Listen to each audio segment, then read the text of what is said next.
Welcome everybody to TrueTube, your new home for indie games. My name of course is True, and today I'm bringing you Tachyon Project by Eclipse, which releases on the 15th of July on the Xbox One and later to follow on Steam and other platforms.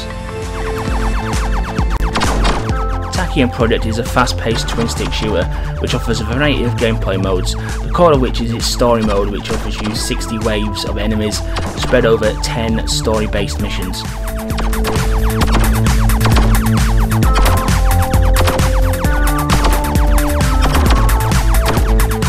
In order to survive in Tachyon Project, you need to shoot the enemies to continuously add time to your clock, which you can see continuously counting down in the upper central section of the screen.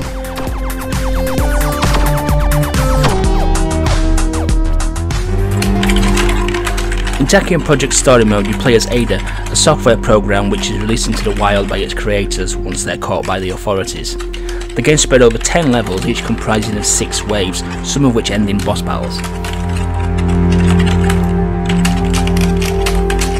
The story is told through hand-drawn cutscenes which are inserted throughout the 10 main story levels of the game. The game starts off at a fairly relaxed pace, with levels being very easy to complete with a lot of space to manoeuvre, but soon they become very claustrophobic with the sheer amount of enemies that are thrown onto the screen. One of the game's strong points is the sheer variety that the game offers you, whether that be in terms of enemies, of which there's 30 individual types of enemies, or whether through the selection of weapons which are available to you. Machine gun, shotgun,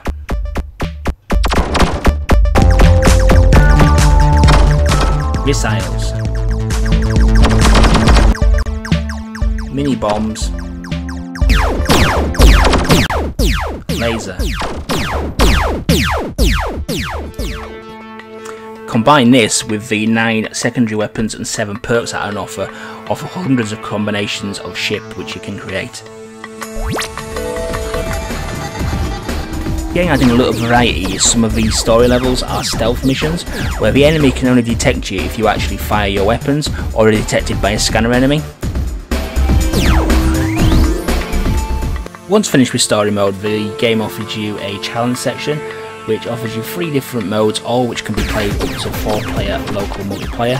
These include a endless mode, a stealth mode, and a limited time challenge mode.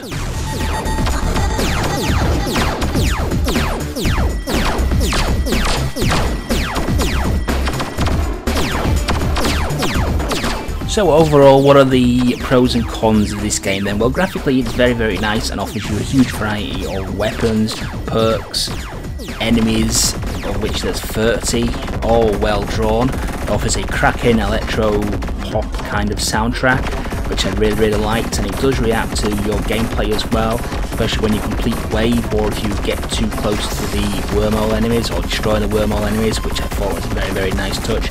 And it offers a very solid twin-stick shooting action, which is all you can really ask for from a twin-stick shooter, really.